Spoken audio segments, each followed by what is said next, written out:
Hello guys, welcome back to my channel. তো সকাল সকাল ঘুম থেকে উঠে গিয়েছি।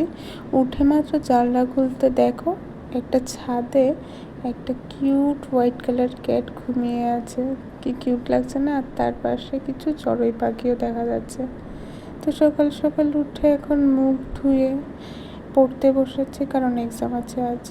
তো এখন আমি পুরো ফ্রেশ হয়ে স্নান করে ভাত খেয়ে এখন চলে যাচ্ছি গাড়ির জন্য। দিদনও আজ চলে যাবে বাড়িতে, তো তাই দিদনকে বাসে উঠিয়ে এখন আমি চলে আসছি কলেজে। তো কলেজে এসেই এখন আমরা সবাই একটু পড়তে বসেছিলাম।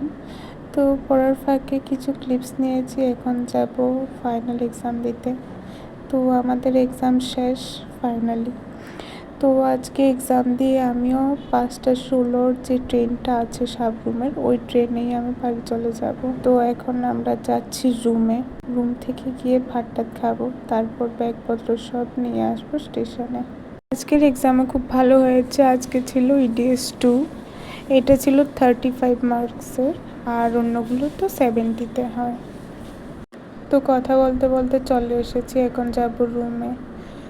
তো রুমে এসেই আমি খাওয়া দাওয়া করে ফ্রেশ হয়ে এখন রেডি হয়ে গিয়েছি। এখন যাব বাড়িতে, মানে স্টেশনে। আগে স্টেশনে যেতে হবে। তো আমি স্টেশনে এসেই টিকিট কেটে আমি ট্রেনে চলে এসেছি। ট্রেন অনেক আগেই চলে এসেছিলো। অনেক কষ্টে উদয়পুর এসে তারপরে আমি বসার সিট পেয়েছি, কারণ অনেকটা ভিড় ছিল আজ।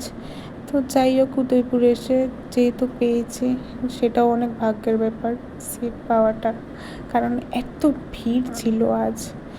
যাই হোক, তো আমি ফাইনালি চলে এসেছি মনুবাজার স্টেশনে। তো বাবাও চলে এসেছে আমাকে বাড়িতে নিয়ে যাওয়ার জন্য। তো ট্রেন এখন ছেড়ে দিয়েছে, ট্রেন যাবে সাবরুম, তারপর আবার ব্যাক করবে আগরতলার জন্য। তো এটা হলো আমাদের মনু স্টেশন, বাইরের জায়গাটা। তো এখন আমি আর বাবা যাচ্ছি একটা দোকানে গিয়ে চিপস চকলেট নিয়েছি বোনের জন্য, কারণ আমি যে তাড়াহুড়াতে এসেছি আমি কিছুই আনতে পারিনি। আর ট্রেনে তো ভিড় ছিল, কি বলবো, তোমাদেরকে তো আগেও বলেছি। তো যাই হোক, এখন যাচ্ছি বাড়িতে বাবার সাথে। এই জায়গাটা যে স্টেশন দিয়ে আমাদের বাড়িতে যায়, ওই জায়গাটা খুব অন্ধকার, প্রচণ্ড অন্ধকার, রাবার গাছে ভর্তি দুই সাইড, মাঝখান দিয়ে রাস্তা।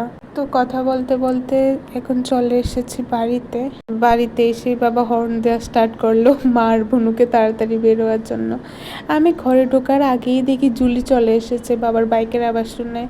এই দেখো, বাবা ওর সাথে খেলছে, ওকে খুব কিউট লাগছে। ওকে একটা বিন্দিও দিয়ে দিয়েছে জ্যামা ওর কপালে।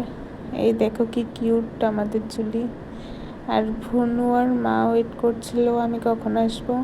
তো ফাইনালি আমি তো চলেই এসেছি। আমার বাড়িতে চলে আসার রিজনটা হলো, আমাদের 4 দিন গ্যাপ দিয়েছে ম্যাথ এক্সামের জন্য। তো লাস্ট এক্সামই ম্যাথ, তো এতদিন থেকে কি করব, তাই বাড়িতে চলে এসেছি। আজকের জন্য এতটুকুই, টাটা।